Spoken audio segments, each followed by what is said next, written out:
agenda and the content. Well, I would like you to know that the reason for us doing this is to start a conversation. This Africa and the Caribbean represents an emerging part of the world whose economies are ignored, like this, it's electronic, I thought it was falling apart. Like the blinds are coming down. It's unseen.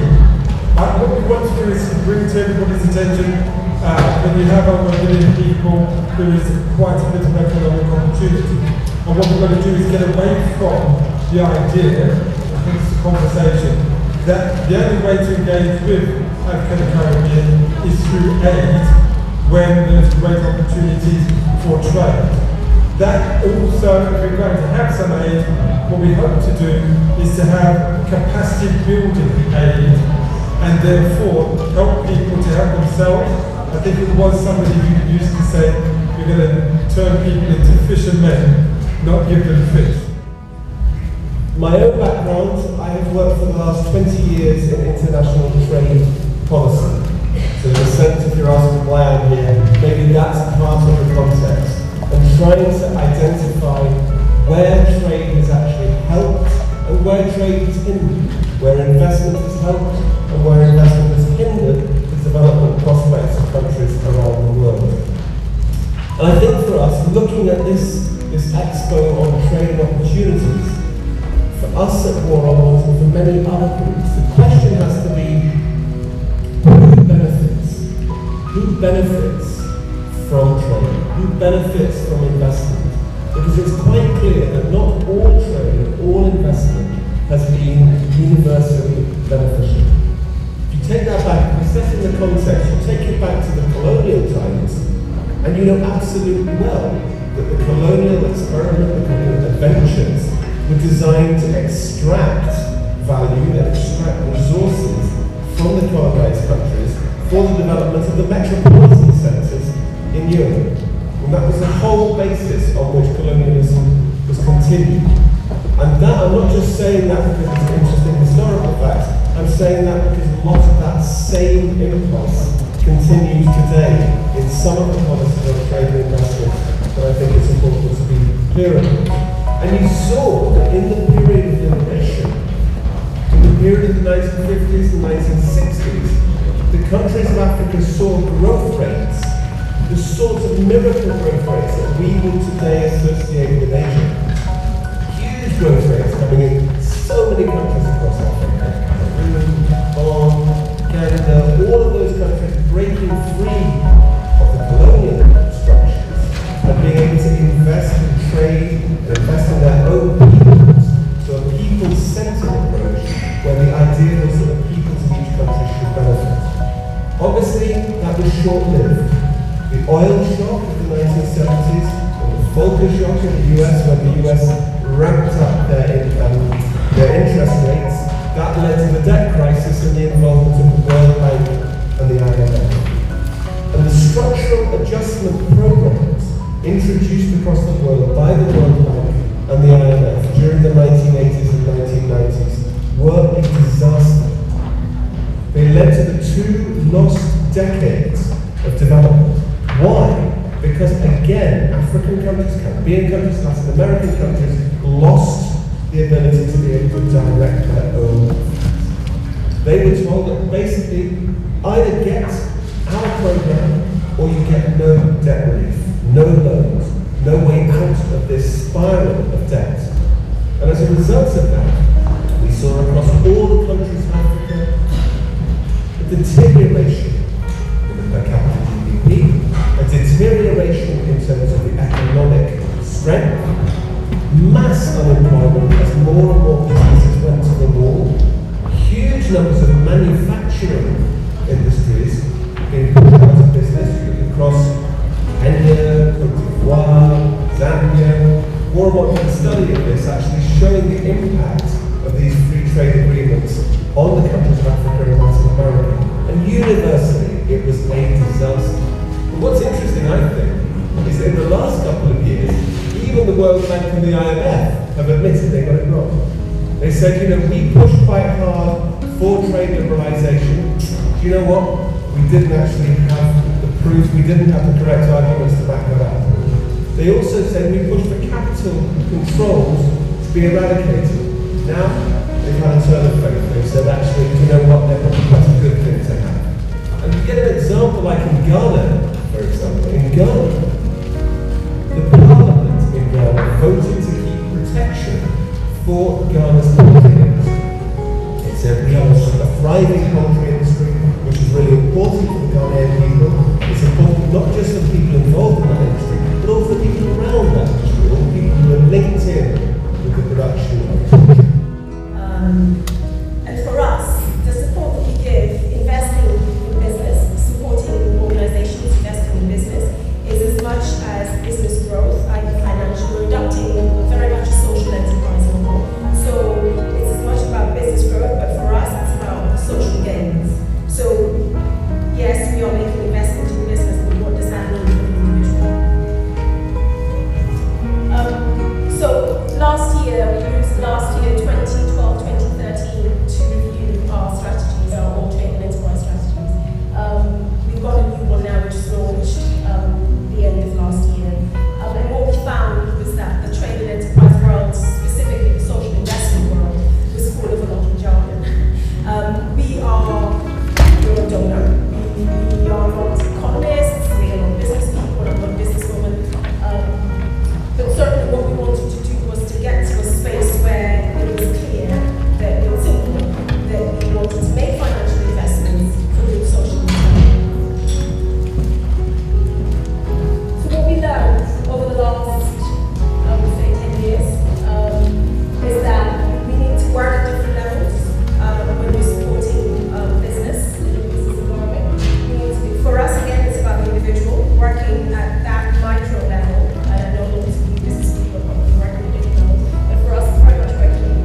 that people are abused when they are having care. People, and there's no consequence to the health giver, there's no consequence to the caregiver. So this new initiative that we've taken as health professionals is there to make sure that people are treated and given the right quality of care. The good thing about the Zimbabwe Health Services is that it creates employment as well as takes care of people's health. So if you notice that a lot of people have migrated from Zimbabwe and they are now based in the diaspora, the advantage of that is that we've gained a lot of knowledge because most of us came here, educated ourselves either in medicine, nursing, or some sort of health-related course. And for us to be able to use that knowledge that we've gained here to benefit back home, it is very important. I also run an organization with a lot of business partners called Tenders for Africa. The advantage that I have is that as an African, it's important for people to understand that the way Africa is set up right now, you need to know someone. And creating a contact list was our first strategy. So we created a contact list of people that are in influential positions that we can approach and say, we are not here to take up your positions, we are not here to confront your position in government or wherever it is, but we are actually here for the benefit of the people. What we're all looking for today is winners, new winners, and you demonstrate precisely what we're all looking for. We need people like you because you're like the Richard Branson future and the lady Nita Roddick. They need to went to Africa and the Caribbean and source things. But the most important thing, and this is where I invite you to let us have your ideas, is we need you to recognize the importance of brands out of your country, not supplying all the retailers of their brand. Try to create your own brands, same as China is doing now. China is spending a lot of time and a lot of money creating their own shopping malls where they are funding those malls in the Middle East with Chinese branded products, not just fashion, but everything. So you're sitting on a gold mine of opportunity. And we need to support people like you so that you can become the heroes. In each of your respective countries, you've got to spend more time, more money, giving these people the funding they need, the advice they need, so they can become your country leaders by real living examples. And in terms of intertrade between different countries, I totally agree with the lady who mentioned, I can't remember who it was, there's a growing middle class in Africa. I mean, Nigeria, Angola, Kenya, South Africa are places who have which have growing middle classes, people with disposable income. However, we do have the issue of validation, so our designers, and we deliberately promote the different brands because we want those brands to stand up on their own and hold their own. A lot of them are established locally and they are now beginning to get traction on the local markets, but unfortunately, they don't really trade with each other because it's prohibitively expensive to get goods across borders in Africa. It's very expensive. We've tried it ourselves with raw materials, and we can't get cotton from one country to somewhere where they dye it, like Ghana, because we'd rather actually it would probably be cheaper to get it to the UK and then ship it back to Ghana, which is ridiculous, and those are the challenges we're facing. The lady who spoke about trading amongst each other, I think it's very important, and I think it's something that needs to be looked into to see how we can make that bridge easy. However, you also have to put into consideration that people that have resources are looking for money. And usually amongst each other, we don't have the money. So people are going to where they know they'll get the money. So instead of doing it as a good gesture, you are talking of a community of people that are economically, going through a lot of stuff. And once you have a thriving business, you really want the money to be coming in. I'm going to address the lady who spoke about corruption. It's very true. There is a lot of corruption. There is a lot of corruption internally and externally for people that want to do business. I'm talking from experience from Zimbabwe. And what's happened now is a society of people have been accustomed to corruption, such that even when you are trying to be honest, there is no honesty. So to bypass that and to possibly work against that, what we are trying to do is we're trying to put the diaspora people, the people that are here, that have been exposed to a culture that's actually growing, because people that are here have been exposed to a system that shows that a cooperative can make more than individual desires or individual things that you want. So that's why we've created an organization called Tenders for Africa, which then answers the gentleman as well. There are agencies in the Caribbean who are working assiduously in pretty much sorting that out. And the premier organization I can think of at the moment is the Caribbean Export Development Agency. They're based in Barbados, but they've got offices in, I think it's Santo Domingo, and they're quite proactive around the region. And there are other countries that have their own invest agencies, such as Invest TT, who is here today. Karen's in the audience. There's Invest Barbados or Barbados Invest. I see Paul in the audience. There is Invest St. Lucia. Well, they aren't represented here today. And there are Invest SVG, St. Vincent and Grenadines. They're here. They're not here. Well, in that case, it's a very long list of countries that have agencies that look to, assisting people to get their product outside of the region, and in some extent towards inter-regional trading. There's another entity called the Caribbean Enterprise Network, and what they seek to do is to help people within the region who have an interest in getting their products and services outside of the Caribbean region to global markets. So you can look them up on the internet. It's cenuk.net. So there are lots of agencies that will give you the sort of assistance that you need to get ahead. I like that comments actually, and I thank you for it. The institution was established primarily to educate people on how to export goods, particularly goods from Nigeria to other places. And it does that by providing them what are the standards you have to meet and how to go about it. They are trying to educate people on how to export products from there. Because we know that there's no way, there are certain things we produce that we cannot consume locally. So we know that this thing has to be exported out.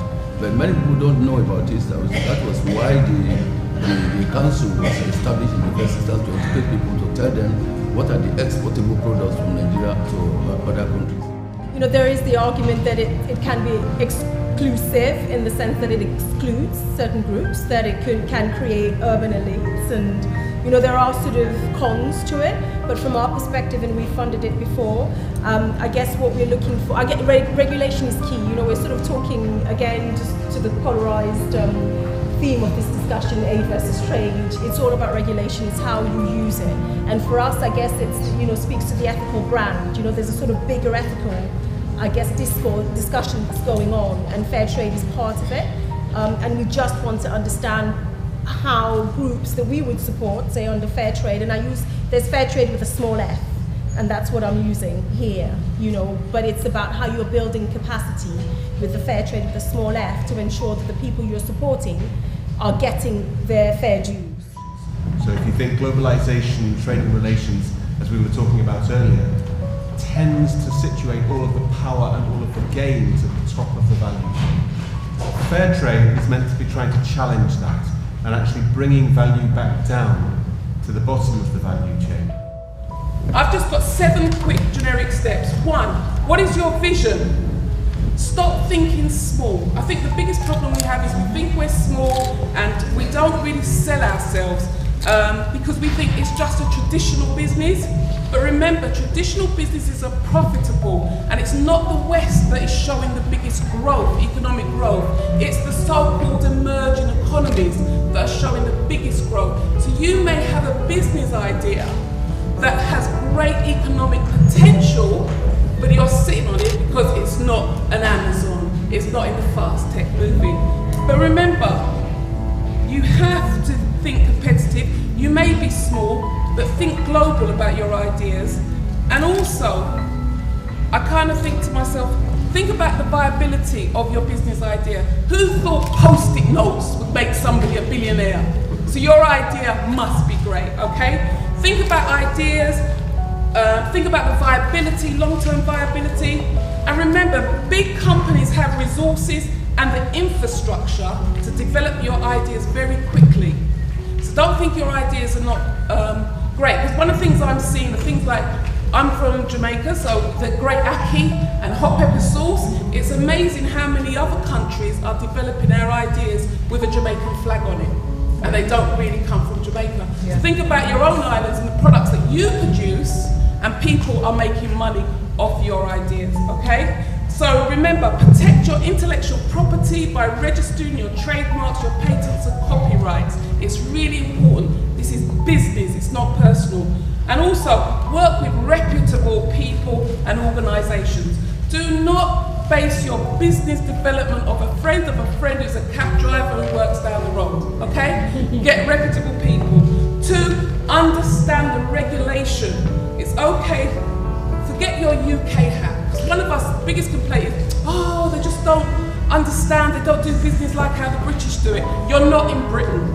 Understand the local climate and environment and culture of the country in which you are working in. Understand the business setup requirements, what it takes to set up a bank account, office registration, really simple things that will muck you up in the long term. Because you're just thinking, I can just go down to HSBC and set up a bank account and it can work in Nigeria and Jamaica or Trinidad. Understand what government support agencies are available to support your business. We may knock it, but understand what they do, at least understand the basics. Network with relevant organisations, agencies to help you fast track your issues, leads and success. The greatest thing is, you've got to get out there. Stop trying to run your business from your front room or your spare office. You've got to get out there, put yourself out there and make it work. And how effective is your embassy in terms of initiatives? Do you understand that you have to register with the company's houses there in the tax administration areas? I have a problem with our own embassies because I don't think they're proactive enough. I think that the emphasis is always on big businesses. Stop thinking small. That's the problem. I also want to say to this, value networking. That's how I believe I've built my business and my success. Network, stop being scared. I hate when people say, oh, I'm shy, oh, I don't really know what to do. There's no excuse, Google it if you don't know how to do it, okay? Value your networks. Government agencies are a necessity, but don't depend on them to be your saviour. Find out what they're doing. Get involved in industry-specific industries. There are people in here, that's why I asked, who are the professional experts? Find them, see what they can do for your business, and if they cannot help you, refer them to somebody else. Don't be selfish. And also, join popular groups. Where are your customers going? Where are your stakeholders going? Where are your clients going? Find out the networks that they belong to and sign up, join up and show up. Turn up, show up. Stop staying in your... stop staying in your... Okay. Get on LinkedIn. One of the most important things is please sign up on LinkedIn. Get a decent photograph. Do not have that blank generic thing so nobody else will. Invest in a proper profile picture. Okay, not the one where you was at a party or a christening or a wedding and you think that's great. Get a proper professional profile picture. Get on LinkedIn and network. Facebook is to build tribes, to build customers, to build followers, and also join the social platforms that your customers, stakeholders are there. So if they're on Instagram, whatever, I'm gonna rush up. The food is calling, so I've been told to rush. Don't be lazy, make the effort. Okay, think wealth. Again, a lot of us keep thinking because I'm small, because I'm a micro business, a solopreneur, it's not important. It's not just about money, it's about the people you associate with while in business.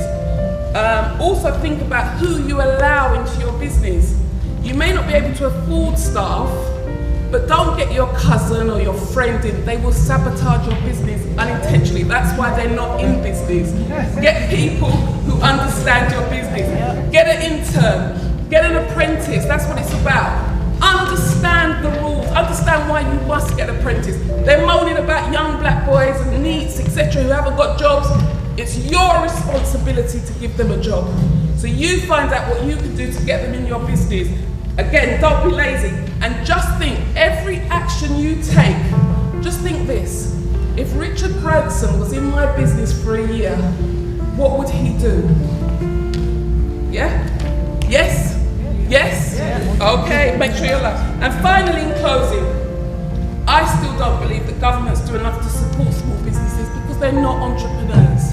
But we have a responsibility to actually have an involvement in public life so that we can inform them of what's happening. Do not sit in your front room being the armchair revolutionist. That's wrong, they should do this. Get involved locally in your local politics and make the change you want to see. Job creation is coming from your micro businesses, so don't underestimate the value of your business idea. You are a giant in waiting. Go full out to make your business work. Your business is a gift to the world.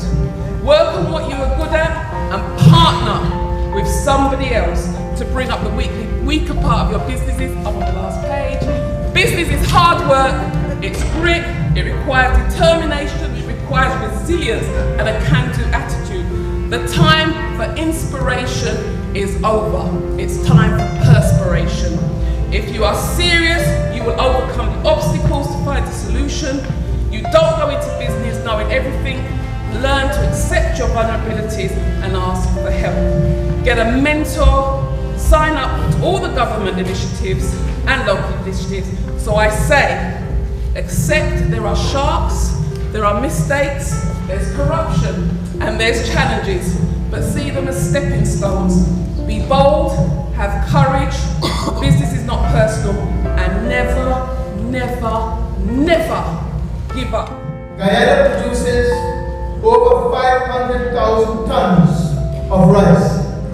It is the biggest producer of rice in South America and the Caribbean. We also have a very big sugar industry, so we also have other crops, agricultural crops.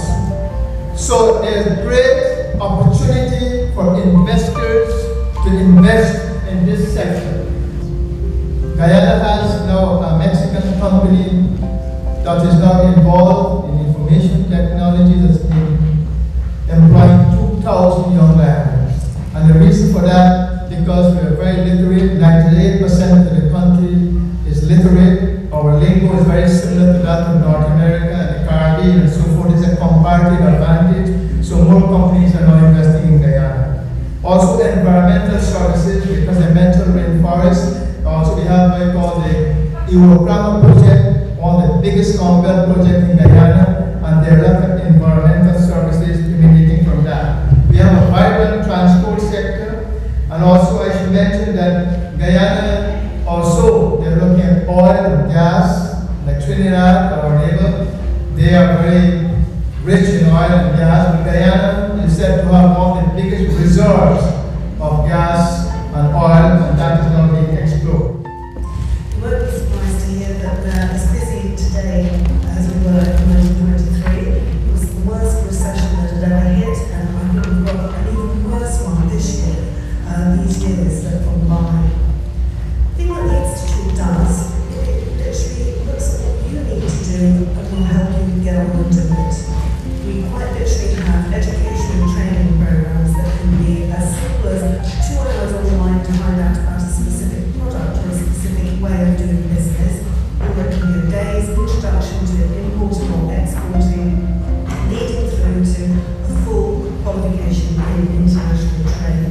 We're already working with Export TT, Export Trinidad and Tobago. We're hoping to work with the Malawians. We're very much open for business. It's about teaching people how to do international trade. It's about understanding how that works. Earlier this morning we heard, give a man a fish and he eats for the day. Teach him to fish and he feeds his family. We'd like to take that a stage further and say, teach them to export and sustain a business and grow that business in that market. We've got the knowledge. We're really happy to try and share that with you. Perhaps that's all I need to say. And I regularly organise groups to come in from Nigeria, from Aba Chamber of Commerce down in Port Harcourt, into Croydon, and also I deal with Barbados and bring a group of Barbados companies into Croydon. So it does become a two-way street. For those of you interested, obviously all of you are interested in Africa here, we are doing something in July. We're bringing a group of buyers into Croydon, and if any of you are interested, please catch up with me or Andrew, who's somewhere around in the audience, so that we can give you an actual invitation. One of the other areas that I think the government can help with actually is information. We were told today that you don't have to pay for information, it should all be free. Unfortunately, it's not always free, but if, for example, you want some information, particularly on a country you're going to, the government, British government, will have staff in office. So, for example, if you decided you wanted to go to Barbados and look at the IT market in Barbados, we will be able to give you a list of people you should be talking to, make sure they wanted to talk to you by ringing them, making sure they were still there, and build from that. But today is to encourage you how to import and export from our birth country, our grandparents' country, and our ancestral slavery country as well, because we are both here on different causes. So we're going to talk about what we can do for the diaspora and what the diaspora can do for us and for our family here and abroad. I'm very active in the Jamaican community, but I will say in Southwark and in London. And we encourage people to set up diaspora from the different backgrounds, African diaspora, Jamaican diaspora, whatever you want to call it. And the people in the Caribbean, the people in Jamaica, depend on us, especially for remittance. Now people might say, oh, you know, we have to go out in the snow, we have to go out in this to clean up to get the money to send. But they really rely on you for this thing. And it's not only the reliance to send children to school and to feed a family or so forth, but also it's to improve the country. It's the tourism that's brought into the country. The remittance brings in a lot of trade, a lot of support. So we need to keep that up. We need to encourage people the importance of keeping the diaspora going. Now, I'm not going to talk for a long time because I can. So I'm going to sit down, and if there's any questions you want to ask, please feel free to ask a question. But when you leave here today, leave your intention that saying, if you have £1, you would expect to send at least 20p to Africa, to Jamaica, the Caribbean, because some of them need it. I look after 42 children in Haiti from the Haiti disaster, and we feed and school them and everything. Thank you very much. But today we are going to sort of concentrate on the Africa question, which is how to push Africa forward, how to help or push the renaissance of the African continent. And my views on this question is that Africa's biggest problems, if we want to push Africa forward, it's not that we need aid or we even need the diaspora to invest money. Africa's biggest problem, the reason that Africa remains on its knee, is because of the crisis of leadership in that continent. Until we have leadership that are willing to advance the dreams of Africans at home as well as Africans in the diasporas, then we can't see anything forward. Thank you. I will talk about this because every woman in Africa needs it. I'm going to concentrate on young girls, the foundation. I think we are forgetting the foundation of Africa. That it's the girls whose genital parts we mutilate, the young women we marry, little girls we marry. We need that human resource to take Mother Africa ahead, like what we have with the excellent Joyce Banda, with a lot of women who are now up there. I'm just going to do a quick run of my model of empowering girls. It started in Zimbabwe. I am a girl who was poverty-stricken. We had no hopes. But I knew whilst investors, donors are running all over there, if I don't chase after them, they would never chase after me. So I made a breakthrough to a basic girls' school. I'm here because of education. So that's what I'm also going to really promote today. For Africa to move forward, a lot of our people have to know where they are going. So as you can see there, creating a network of girls is a model we imported imported from Zimbabwe. It's now here in the United Kingdom.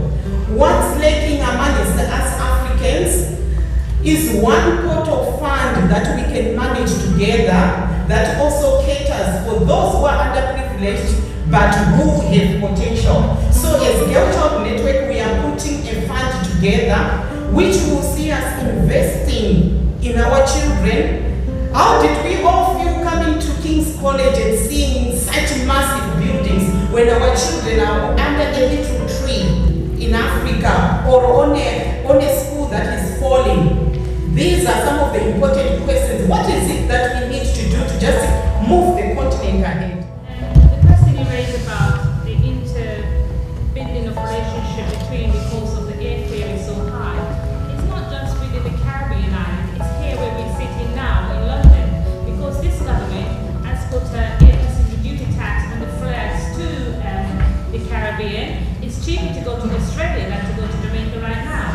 And we've been lobbying for a long time, and it was a slap in the face when the budget was discussed in March to say 16 pence was taken off the air flight. Now what we're saying is that at air flight, the tax alone is at least £400, £500 for a tax. The ticket can be only £200, but by the time they build it up with the tax on it, it's £700, £800. You need to lobby this government to say to reduce the air passenger duty tax, because it's harder for people to travel to Africa from the Caribbean. If you want to go to New Zealand, it's cheaper. You want to go to Australia, it's cheaper. It shouldn't be like that. We've come here, we talk about import and export. We've built up this country. So therefore, this is the opportunity for them to give back something to the people who want to travel back, especially the elder population who wants to travel backward and forward to see their grandchildren and so forth. So you need to lobby this government, and it's not just in the Caribbean, it's not just in Africa, but the governments not working together. It's a global thing, and we need to tackle it globally. One of the reasons why we're here is because the question is being thrown back at us. Why are we in the diaspora? What have we learned in the diaspora? And what can we point back to Africa? So really, the key word here is the word responsibility. And that responsibility comes from authority. Now, as long as we have a time list, i.e. as long as we are alive, we have authority to do and undo. Authority doesn't belong to any particular president or any particular caucus. If you decide to execute a way of life or thought, you've demonstrated your authority and you are responsible for your actions. The real deeper question that I'm hearing here is, what are we as diasporans going to do to redesign? Because we are architects or artists or artisans. If you say people are giving you bribes, it's because you're taking it. If you say people are bad leaders, it's because you're allowing it. America did not want any more government from England, so they took action and they kicked them out. When the Scottish were tired, they did their bit. When the IRA want to be heard, they did their bit. The question is, what are we doing? So let's cut and focus. And let's focus responsibility. Whilst we're here, we have the power and the authority to change anything that we want to for Africa. And when I say Africa, I'm referring to the African race, be it in the diaspora, in the homeland, or in what we call the Caribbean, which is the carry beyond. Because all that happened there was that they were carried beyond our waters, and it was a slant called Caribbean. It's carried beyond the waterfront.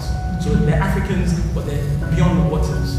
So whilst we're here and we're learning best practice, whilst we're here and we're learning best practice, we have to recognize that people were not just born in the West by mistake. You weren't just given visas to the West by mistake. It's a clue. It's like a secret hatch. Come and spy and see what makes the West work. Come and learn how they've used divide and rule to slow you down. So every time you say you're a member of one of the 54 countries, you're causing trouble. When you say you're a member of the Caribbean, you're causing trouble. You're one people. I'm going to get back to your question, let me start with Congo first. Congo is this large country in Central Africa with 9 neighbors. Congo is virtually the size of Western Europe, incredibly huge, with more diamonds, more gold, more timber, more copper, more rainforest, more fertile land than any other countries in Africa. Congo alone has 50% of all the rivers in Africa. So it has huge potentials, and for the past 20 years, it has been the scene of the bloodiest and nastiest wars since World War II. Over 6 million people have been killed. In addition to the killing, something else has been happening, which is the use of rape as a weapon of war. And essentially what's been happening over the past couple of years, since the UN have been sent to Congo, is that militia groups and militia gangs, rather than raiding village and killing people using guns and bulletins and so forth, they don't do that anymore. They've become slightly clever, and they're looking after their families much more clever now. So what they do is, because if you kill people using guns and grenades, there is a chance someone with a mobile phone will call the UN and or newspapers, and someone would have to respond. So they would raid the village, and for days and weeks and months, they would rape as many people as they can possibly rape, until the entire village essentially decided, you know, we've had enough, and you know, we want to leave now. And statistics have it that 48 women are raped every hour, 1,100 every day, 1 every minute.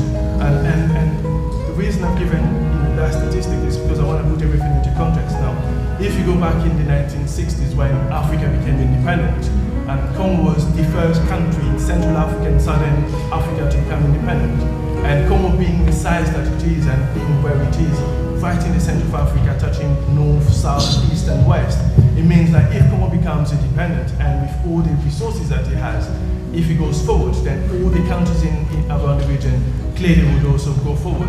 So from the very start, Congo gained independence in 1960, June, and within a space of 3 months, our first prime minister was assassinated, killed, murdered, and Patrice Lumumba.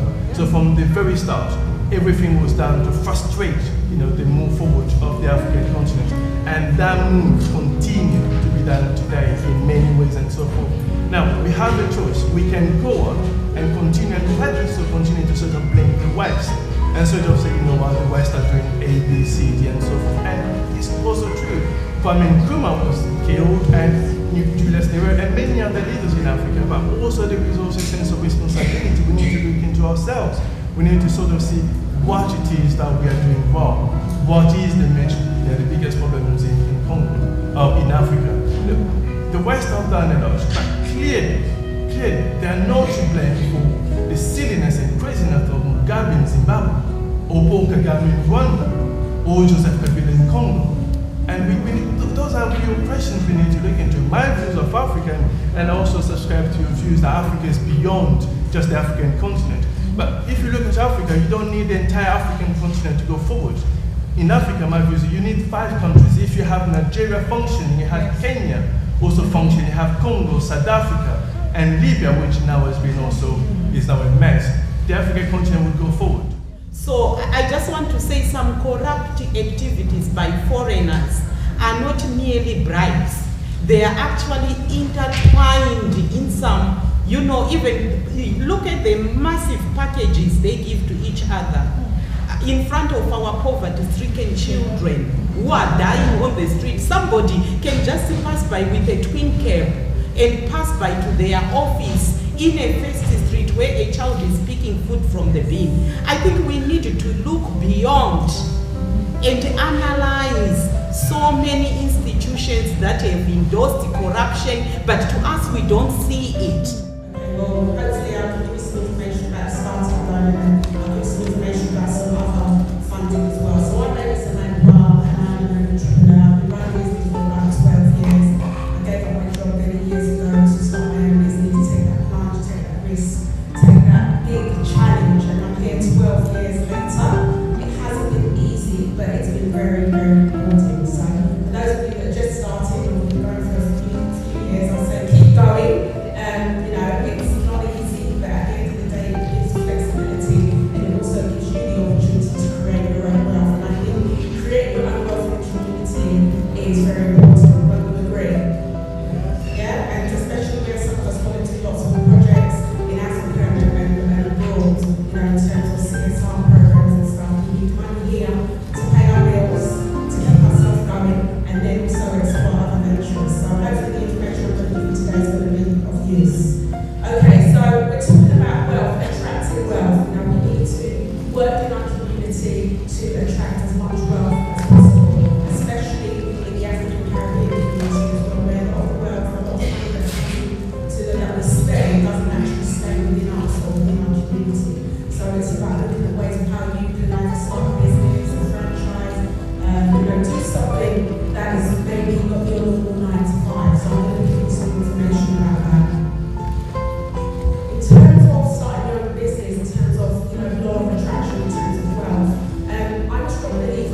of attraction, and I feel that, you know, if there's something that you put your mind to and you look at it positively, it will come. So what I'm saying here is that whatever it is that you want to do, whether you want to grow, you want to expand, you want to go internationally, it's about law of attraction. You know, you do have your ups and downs in life and in business, in anything that you do, but it's about having that positivity, putting that vision board up. I went to a place called Beaconsfield. Anybody know that? And when I went there, I actually was in a mini cab and I was like, wow, these are wonderful houses out there. One of these is going to be one of my dream houses. So on my way back to the station, I stopped at an estate agent and walked in and said, yes, madam, can I help you? And I said, yes, these houses here, they're very beautiful. I'm very interested. He looked at me thinking, okay, right. So I said, can I have a look at this brochure? Can I have a look at that house? And there was a particular house, it was about 8 bedrooms, it was something like 1.3 million. I was like, okay, I'll have that brochure. I'll be back soon. It's like, okay, ma'am, no problem. And do you know what I did? I actually took it, put it up in my office, on my wall, and I look at it every day and say, yes, I'm going to have 2 or 3 of those. So it's about law of attraction, yeah? So it's about being positive as well. It's about dreaming big. You know, whatever it is that you want to do in life, it's about dreaming big, having those big aspirations, those big thoughts, you know, not the fact that you're limited or, you know, you feel that background, you know, stereotypes and things like that. I think it's something that we need to really look beyond and dream big and go for diamonds, if you like diamonds, ladies. And then going global as well, you know, we're always talking about business here, and I know we're talking about other countries as well, but the fact is we've got our lovely phones that can basically help us to start growing our business internationally as well, creating wealth, and also having the lifestyle that we want, and I think that's quite important in terms of, you know, where you are in life, where you believe that, look, I want to start my own thing, I want to create my own wealth, I want to have the lifestyle that I want, and that was the reason why I basically stopped my 9-to-5 job and said, right, I'm going to go and run a business. And then the financial freedom, I think one of the things that I've seen over the last few years is that it's been tough. It's been very, very tough financially from a business perspective, personal and social. So it's like, how do you work towards, you know, attracting that wealth, keeping yourself going? And I'm a strong believer about multiple streams of income.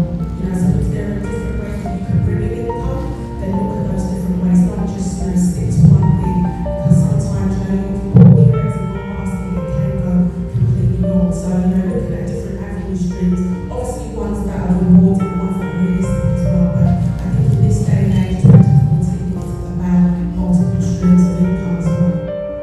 After working for 80 hours per week for 7 years, I achieved my goal of saving $1 million 3 years earlier than planned.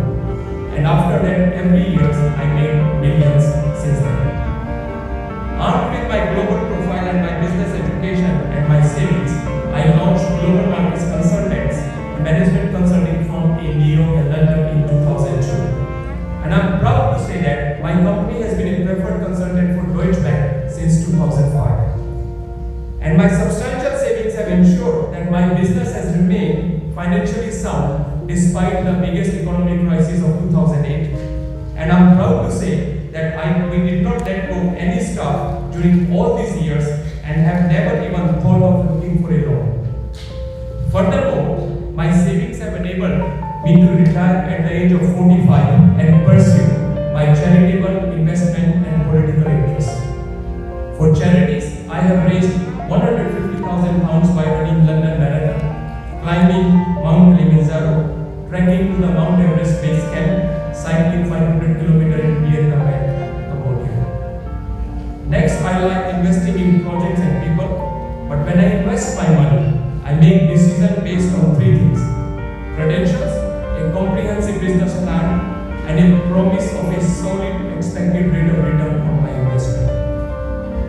Whether it is the government or a venture capitalist or me, I assure you that all investors are looking for these 3 same things.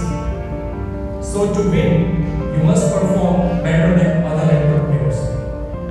Lastly, to pursue my political interests, I set up a new political party, All People's Party, last week.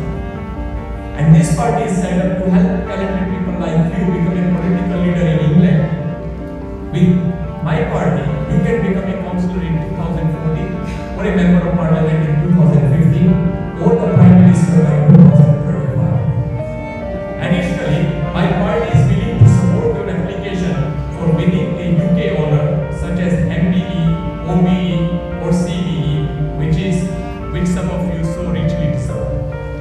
To recognize my contribution to the UK, I was invited to have lunch with the Queen on the top table for a Diamond Jubilee celebration event in 2012. Additionally, I was awarded OBE for services to the economy and promoting charitable giving in 2013. In conclusion, I have told you about my 3 secrets of having a successful business. To compete and win against top entrepreneurs, acquire the best business skills. If you are not beating your competition, you must sharpen your brains. Believe in your skills, not in luck. To start and sustain your business and survive economic crisis, save substantial money. Remember, banks want collateral and your profit, and Honga.com wants your peace of mind. To grow your business globally, acquire skills of a global manager. Don't you want to make the world your oyster? I hope that you will follow these secrets to fulfill your dreams and be the master of your own destiny. All I can assure you is that my doors are open to you. Please don't forget me if you do become a billionaire. And on this note, I would like to close by saying what I tell myself every day. Ask not what others can do for you, ask what you can do for yourself. I think regarding the second question and a little bit about the first question, we have to remember that everything out there is a competition. So when you are applying for charity funds, we need to make an application so convincing that we can beat other people who are sitting in this room, because everybody is competing for the same dollars. Now what I can suggest, if you were to apply to us, and for example, if we are convinced that there are enough volunteers who are giving their time, then we can look into providing financial support. But it would be difficult for us to just provide financial support when we don't get the feeling that your charity organization has enough volunteers who are willing to at least provide their time.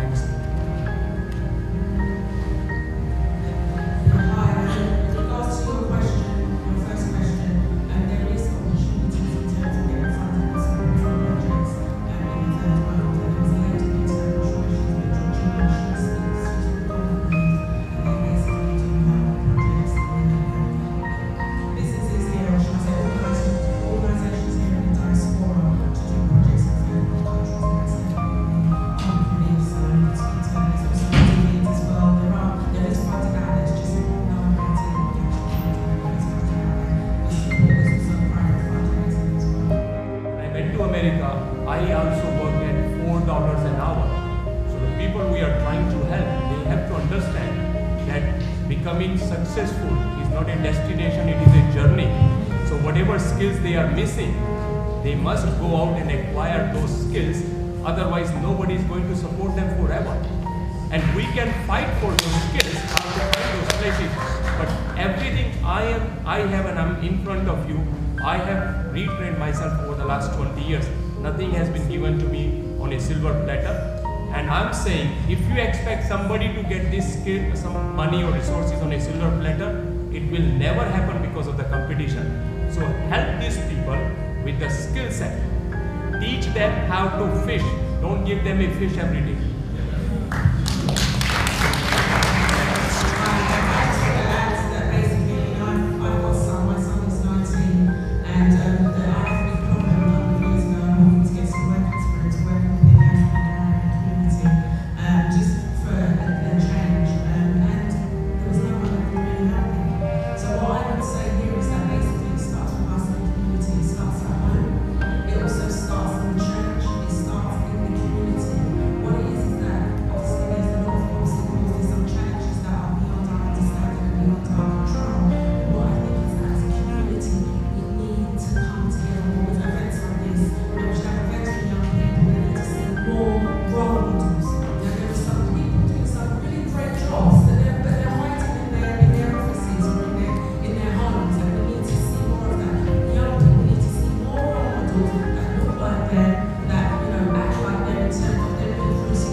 We're at the Pan-African Business Expo, and I've got with me here Sonia Brown, MBE. Thank you for joining us this afternoon. Thank you for having me. How would you describe yourself in your own words? Okay, I would say that I'm somebody who's passionate about enterprise, especially for the small business owner. I think that they tend to get a raw deal in business, and I think that my job in this world, or my passion, crusade, or purpose is to ensure that everyone who has a business idea can actually turn it into a profitable and viable business that they can live off, that they can fulfill themselves with, and also leave a legacy for the next generation, whether it's their family, their community, or society at large. I just feel that self-employment and business is just an amazing field to be in. Well, Trinidad and Tobago is in fact a twin island state. It is in fact a republic. So our head of state is actually the president, and our system of government is similar to that of the UK because we are a former British colony. But in terms of investment opportunities, the government, Trinidad and Tobago's economy is primarily based on oil and gas. So we are a huge oil and gas economy. In fact, 45% of our GDP comes from oil and gas. However, the government, recognizing that it is in fact a finite resource, has a strategy to diversify the economy. And there are 5 sectors that they have targeted for development. These include the creative industries. Being such a diverse country ethnically, our culture and heritage has contributed to vast talent, tremendous talent. So we're focusing within the creative industries on development of fashion, film, and music. Yeah, Nigeria is a very blessed country. There is a lot of investment opportunities in that country, so many of them. They start from the area of agriculture. In that area of agriculture, there is also the agribusiness. Agriculture, you can come there. There is a good land, great land, viable land in Nigeria that is waiting for people to come and invest on them. Can you please name some of the incentives? Some of them is just like a waiver of custom duties, particularly for the machineries you are going to use. If you want to use your machine probably in agriculture, in areas like tractors and all those things, government is giving out a lot of incentives in that area. There are some they waive completely. The custom duty you are going to pay, you may not pay anything for your machine. And again, there is also tax holidays that if you go, they may be able to say probably for 5 years, for 3 years, depending on the area you are locating. How did this journey start from being a wife and a mother into becoming a multiple award-winning entrepreneur? Good question. I'll have to ask myself that every day. Well, I started my business about 12 years ago after working within IT. I realised that IT wasn't really for me. I didn't really enjoy it. I enjoyed doing community events, and basically it was an opportunity to start a business where people wanted to reach specific ethnic communities. So I basically started that off about 12 years ago, and then from there stemmed to also helping small businesses to start their business, look at marketing, look at PR, and then also look at finance. How do they fund themselves? Why is it important for Black people, African and Caribbean businesses to trade internationally? Why is it important? It's important because obviously if we trade internationally, it helps our people in Africa in terms of even them that want to start their own business. Also, it helps in terms of growing the economy. Obviously, Africa's got a lot of opportunities, from the last kind of 5, 10 years. I'll say it's definitely the new China. So I think trading internationally is important because at the end of the day, we can learn from each other, we can buy from each other, we can do things like barters, we can help people that want to start their business as well, like microfinancing, because I've seen that in Africa, if you want to go for like a loan or some type of funding to help your business, the interest is just extraordinary, and that's because there isn't a lot of microfinancing businesses out there. So I think the more we trade internationally, the more it can bring opportunities like funding, the banks, entrepreneurs to come over and help the community. So it's definitely an important aspect. What stood out for you today at the Pan-African Business Expo? I think the initiative was great. The idea of bringing together Africans and to some extent Caribbeans to discuss business in the diaspora is an excellent idea. There's not enough businesses doing well or excelling in business in the UK, and there's a reason for it. And some of those issues came out today in that we need more information sharing or data sharing. There's a great need for people to be more open to discussions of how to do business, what aspects of business to do, and the whole element of trust. That's very important in our community. Well, the Institute's an education foundation, and it helps people to actually understand how to export, how to get into international trade effectively, and hopefully to make a profit. Okay, so how do you support African and Caribbean businesses? We use a combination of sort of tutoring and online lessons so they can learn how to do it themselves. And basically we do something like a 2-hour session on how, say, finance works, all the way through to a full academic year of actually finding out how to do it properly. What has stood out for you today at the Pan-African Business Expo? What stood out to me is the enthusiasm of people to actually grow the African and Caribbean market. I just wish that the British government was putting a little bit more effort into those markets. The efforts have dried up in the last few years, but I think there's enough going on during the rest of the year to put Africa and the Caribbean back on the UK market, and I wish I will certainly be involved as much as I can to promote that to the rest of the UK. For people that are new to exporting, don't quite know how to go about it, they can ring us up and we'll advise them. A lot of the countries, they need pre-shipments, inspections and all sorts of different things to get the goods out there, so we can help them with that. Yeah. Hi, I'm from Carib Direct. We're a Caribbean network that find information for the Caribbean diaspora all around the world. Come and look at our website. It's www.caribdirect.com. We've got lots of information for you. Here today we're talking business. We're letting people know about our Caribbean international business network. And if you have any kind of business that you want to trade or invest, or have anything that you want to do with the Caribbean, come along and find out. If you go onto our website, it's got lots of information for you. My name is Vanessa Oluwale. I'm the CEO of LVLV Events. I'm here to promote my business, LVLV Events, and other projects that we do. It's a pleasure coming here to Pan-Africa Business Show, put together by Packers for Events. I've met so many lovely people today, and it's an opportunity also to meet with other businesses, network, and also to showcase what we Africans are doing in the diaspora.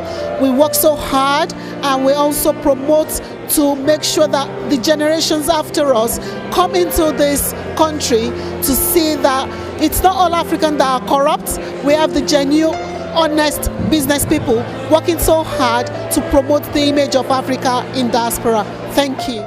Hello, my name is Daphne Kasambala, and I'm the founder and CEO of Sapele, which is a UK-based retailer of African-inspired fashion and accessories that's sourced from all over Africa, and it is sourced from ethical providers. I was here as a speaker. It was an absolutely amazing event. We had a meeting of minds of people from all kinds of fields related to business, doing business in Africa and the Caribbean. And also I got to meet a lot of people who are interested in starting their own businesses, and were able to share knowledge. Hi, my name is Andrew Deans, and I've just invented a board game called Who's Conscious? It's a board game about black history and culture. It's like a trivia, and it's designed to educate and inspire and entertain people. Hi everyone, I'm Miranda Foot of Positive Spirit Massage. I'm really enjoyed the day today, meeting lots of wonderful people. I do lots of treatments from Swedish, deep tissue massage, sports massage, and I will have a range of clients, from sports clients to young children, and also I do massage events and weddings. Tell us about UK Export Finance. UK Export Finance is a government department which supports the banks and complements the insurance industry in this country. We work with exporters, we work with banks, we work with overseas suppliers and buyers as well in providing a guarantee to the financing requirement. So we are necessarily a UK Export Finance organization. I am sure people would know us in this country with ECGD, which is the Export Credit Guarantee Department. So what we do is we direct them. We direct them to the right institutes, we direct them to the right organizations, we direct them to banks, which may be able to help them if their existing banks are not able to help them. We direct them to all the government funding schemes which are available. So in effect, we are here to advise them, help them with their exports, make them aware what is the risk that they run when they are planning to export or they are already exporting or want to increase their exports in a particular market. So what are the risks that they would face? We create that awareness. We tell them about the trade finance solutions which are around those. And that is how we as an advisor act for the exporter or to a bank and to the credit insurance market in this country.